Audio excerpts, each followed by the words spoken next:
जय गुरुदेव, प्रणाम। इस वीडियो में हम जानेंगे कि श्राद्ध तर्पण, श्राद्ध कर्म, पितृमोक्ष, अमावस्या, मरणोत्तर संस्कार, इन सब में एक क्रिया की जाती है जिसे हम तर्पण कहते हैं, पिंडदान कहते हैं।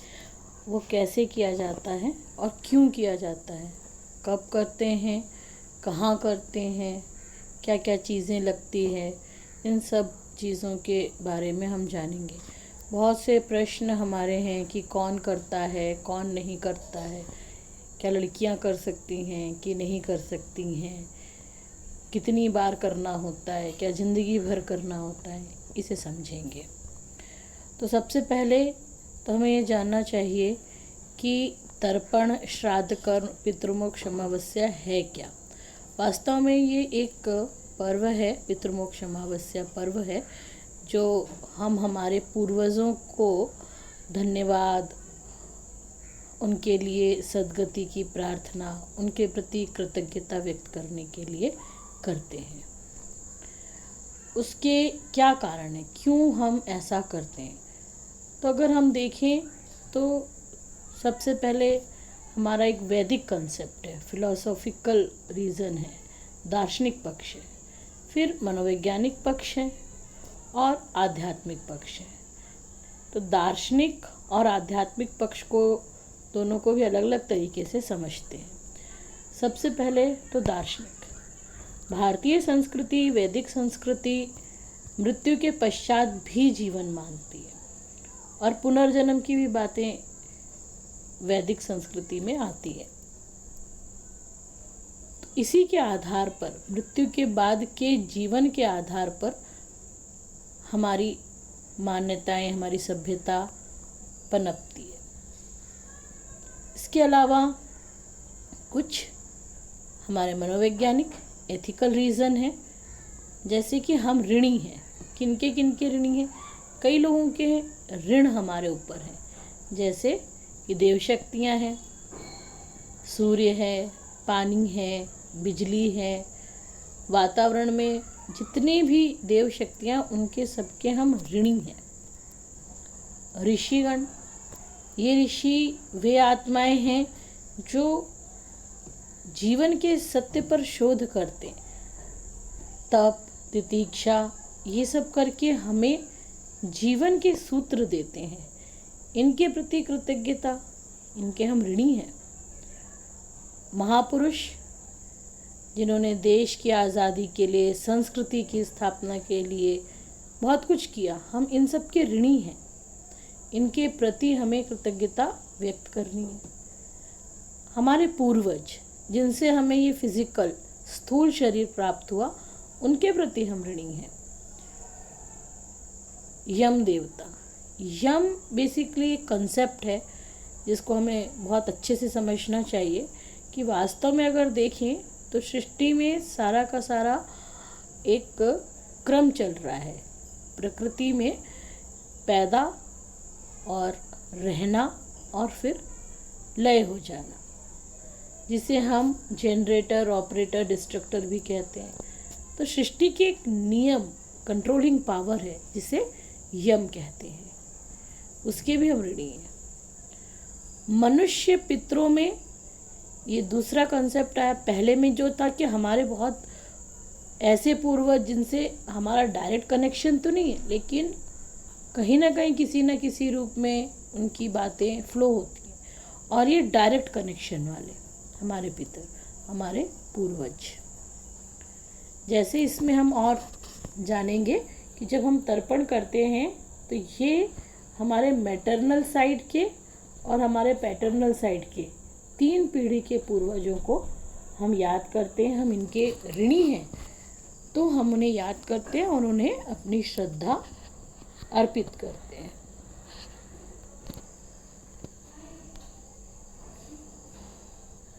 इसके बाद हम नीचे की पीढ़ी के भी, जरूरी नहीं है कि हमसे ऊपर की ही पीढ़ी के हों, हमसे नीचे की पीढ़ी के भी जो हमारे लोग हैं, हमसे कनेक्टेड हैं, चाहे हमारे दोस्त हों, चाहे हमारे बच्चे हों, रिलेटिव्स हों, कजिन्स हों, उन सब को हम याद करते हैं और उनकी सद्गति की प्रार्थना करते हैं। इसके अलावा एक बहुत ही महत्वपूर्ण रोल प्ले करते हैं भीष्म। ये फैमिली रेज नहीं करते, ऐसे लोग समाज की सेवा के लिए कार्य करते हैं, हम उनके भी ऋणी होते हैं, उन्हें भी हम धन्यवाद का भाव, उनकी सद्गति की प्रार्थना करते हैं। ये जीवन यज्ञ में ही हर कोई किसी न किसी से ले रहा है और दे रहा है, तो क्यों ना हम ऐसी कम्युनिटी रेस करें जहाँ एक दूसरे के साथ सहयोग सहकार का जीवन जिए। हम जब बच्चे हैं तो हम किसी न किसी रूप में किसी न किसी के ऋणी होते ही हैं, ये शरीर हमने ऐसे ही नहीं बनाया। तो हमें क्या करना चाहिए, हम कहाँ कहाँ कंट्रीब्यूट कर सकते हैं। समाज में हम देखें तो ऐसे बहुत से लोग हैं जो शारीरिक रूप से असमर्थ हैं, उनके लिए, जो मानसिक रूप से परेशान हैं, जो बुज़ुर्ग हैं, उनके लिए हम किसी न किसी रूप में अपना योगदान दे सकते हैं। तो हम हमारी एक सोसाइटी ऐसी बनाएं जहाँ सब प्रकार के लोगों का समावेश हो, हम एक दूसरे के लिए करते हुए चलें। तो फिर आगे क्या करना चाहिए, इन सब के लिए हमें धन्यवाद का, रिगार्ड्स का एक एक्टिविटी सेशन करनी है।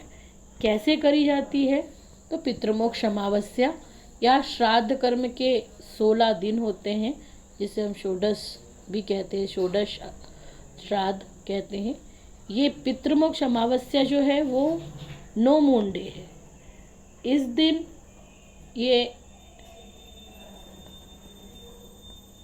चंद्रमा नहीं होता है, लेकिन ये पूर्णिमा से शुरू होकर के श्राद्ध तर्पण के जो षोडश दिन आते हैं, 16 दिन आते हैं, वो होते हैं। 16 दिन ये होते हैं अश्विन कृष्ण पक्ष के, जो कि पूरी तरह से षोडश श्राद्ध के नाम से प्रचलित है। पूर्णिमा से स्टार्ट होकर के, शुरू होकर के अमावस्या तक चलते हैं।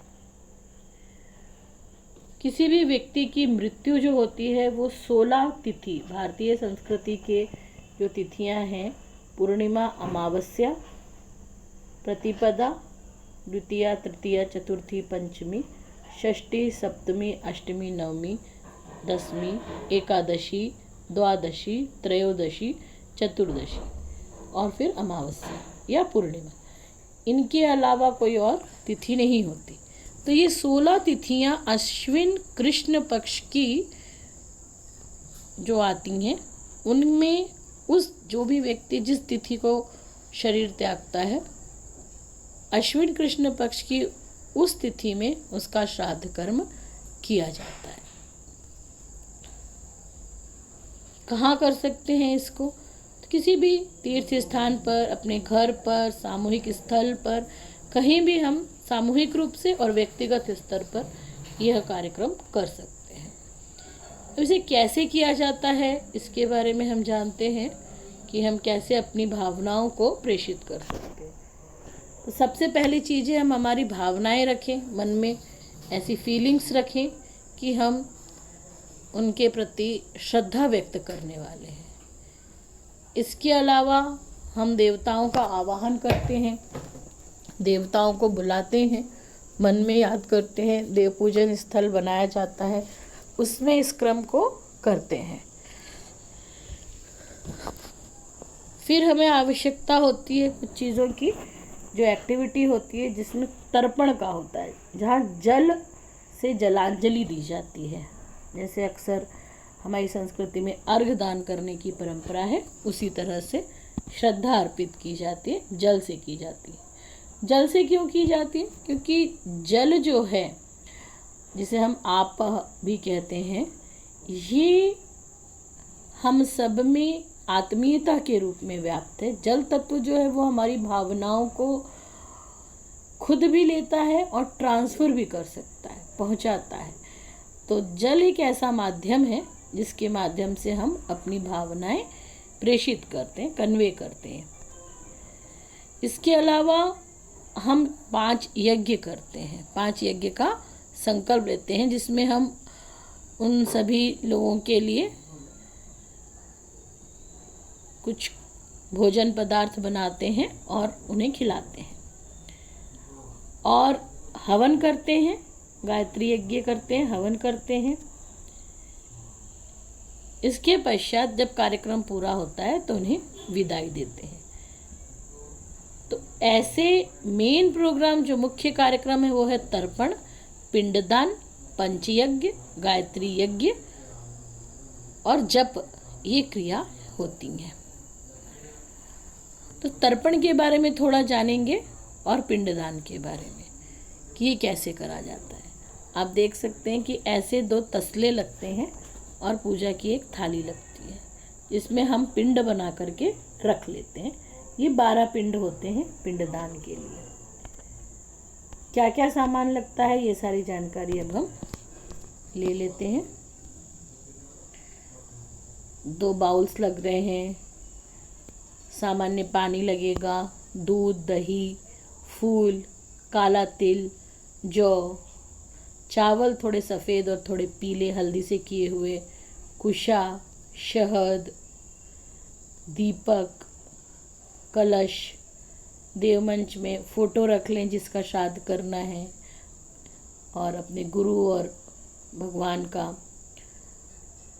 और जनेऊ पहनते हो, नहीं पहनते हो तो टेम्परेरी धारण कर लेते हैं जनेऊ। केले के पत्ते रखते हैं या फिर पत्तल रख लेते हैं जिसमें पिंड वगैरह रखना होता है। आटा गूंथ के रखते हैं, जौ का या गेहूं का रख सकते हैं। एक कटोरी और एक चम्मच जिसे हम आचमनी कहते हैं वो रखते हैं। चंदन रख लेते हैं, रोली, ये सारा सामान हम रखते हैं। श्राद्ध तर्पण जब किया जाता है तो क्या क्या होता है इसको देख लेंगे। ऋषियों के लिए, देवताओं के लिए दिव्य मनुष्य, दिव्य पितर, यम तर्पण, मनुष्य पितर, हमारे पिताजी की तरफ के पितर, माता के तरफ के, दिव्य गोत्र के, और भी सारे दोस्तों के, भाई बहन, बच्चे, इन सब के लिए करते हैं भीष्म तर्पण और मुखमार्जन, जैसा कि जिनके जिनके हम ऋणी हैं। अब हम देखेंगे कि मुद्राएं कौन कौन सी होती हैं, जल लेकर तर्पण करते कैसे हैं। तो देख सकते हैं कि दोनों हाथ जोड़ के इसमें जल ले लेते हैं और जल इस प्रकार से अलग अलग मुद्राओं में डाला जाता है। एक तो सामने जैसे अर्घ देते हैं, एक बीच में से गिराते हैं, एक कंटिन्यूअस निरंतर धारा चलती है, एक साइड में से अंगूठे के पास से डालते हैं। इनके अलग अलग नाम हैं। जब व्यासपीठ पर बैठे हुए परिजन होते हैं वो बताते जाते हैं कि किस तरीके से हमको करना है। ये हनुमान मुद्रा है। इस तरीके से बैठ करके साइड से अंगूठे के पास से जल साइड वाले बर्तन में दिया जाता है। इसी प्रकार पिंडदान होता है। जिन लोगों को हमने जलांजलि दी उन्हीं को हम फिर पिंडदान करते हैं। पिंडदान करने के लिए पिंड बना लेते हैं गोल छोटे छोटे, और इसमें भी तो जब पिंड हम ले लेते हैं तो उसको हथेली में रखते हैं और अंगूठे के साइड से, आप देख सकते हैं, अंगूठे के साइड से ऐसे डाला जाता है। इसकी पूरी विधि हम YouTube पे हमारे अवेलेबल है, जहां आप पूरा देख सकते हैं कि किस प्रकार किया जा रहा है। पिंडदान और तर्पण होने के बाद पंच यज्ञ का संकल्प लेते हैं। ये पंच यज्ञ में गायत्री मंत्र के जप की बात होती है। इसके अलावा गायत्री मंत्र के जप के अलावा हम दिव्य क्षमताओं को विकसित करने के लिए गाय के लिए निकालते हैं भोज्य पदार्थ, पितरों के लिए पिंडदान हम लोग कर ही चुके हैं।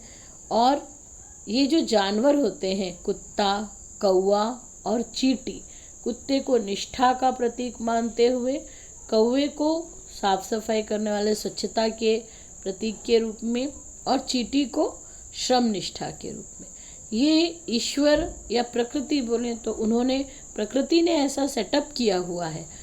और कन्याओं को भोजन, इस तरह से 5 लोगों के लिए भोजन पदार्थ निकाल के कराते हैं, देते हैं या उन्हें घर बुला के करते हैं। ये सारी क्रियाएं होने के बाद पिंड का विसर्जन कर देते हैं। वो संकल्प लेते हैं, संकल्प लेने के बाद में पूरा कार्यक्रम खत्म होने के बाद करते हैं, और संकल्प के बाद पिंड विसर्जन करते हैं। और पितरों का और देवताओं का विसर्जन। विसर्जन मतलब ये होता है कि वे अब जाएंगे, क्योंकि हम भी उठेंगे और उनसे पुनः आने की प्रार्थना करते हैं। ये सारा क्रम आप कर्मकांड भास्कर में देख सकते हैं। परम पूज्य गुरुदेव के द्वारा लिखित कर्मकांड भास्कर जो है उसमें दिया हुआ है, और YouTube पे हमारा पूरा का पूरा कार्यक्रम अवेलेबल है।